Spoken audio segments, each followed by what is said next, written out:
আল্লাহ রসুল বলেন, যে মুসলমান তার দাড়িগুলো পেকে সাদা হয়ে গেছে, ওই মুসলমানকে সম্মান করা, ইজ্জত করা সরাসরি আল্লাহকে সমতুল্য করার সওয়াব।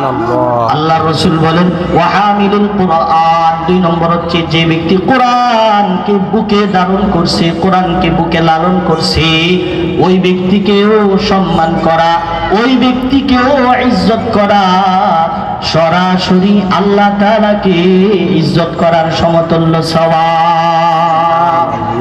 তাহলে জোরে সুরে বলেন, যারা কোরআনওয়ালা তাদেরকে ভালোবাসবেন তো ইনশাআল্লাহ। যদিও নিজে কোরআনওয়ালা হতে পারেন নাই, কিন্তু আল্লাহর রাসূল বলছেন, হাদিসটা যায়ীফ, আল্লাহর রাসূল বলছেন, যদিও না হইতে পারো কোরআনওয়ালা, হাফেজওয়ালা হইতে পারো নাই, আলেম হইতে পারো নাই, হাফেজ কোরআন হইতে পারো নাই, কিন্তু হাফেজের কোরআনের বাবা হও, হাফেজ কোরআনের বাবাও যদি না হতে পারো দাদা হও, দাদাও যদি না হতে পারে নানা হও, নানাও যদি না হতে পারো আলেমের শ্বশুর হও।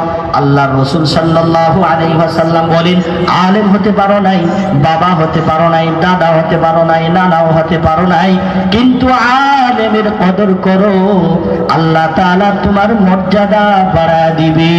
সুবহানাল্লাহ। এই জন্য আপনাদের কাছে সবচেয়ে উদারত আহ্বান, কোন আলেমকে অসম্মান করবেন না। রাসূল আরেক হাদিসের মধ্যে বলছেন, লাইসা মিন্না, যারা আলেমকে অবজ্ঞা করে, আলেমকে যারা দেখতে পারে না, কটাক্ষ করে, সে আমার উম্মতের অন্তর্ভুক্ত না।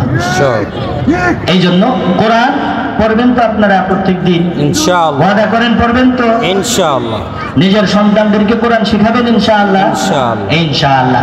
আল্লাহ তাআলা যা বলছি আমাকে, তারপরে আপনাদের সবাইকে আমল করার তৌফিক দান করুন। ওয়া আখিরু দাওয়ানা আলহামদুলিল্লাহি রাব্বিল আলামিন।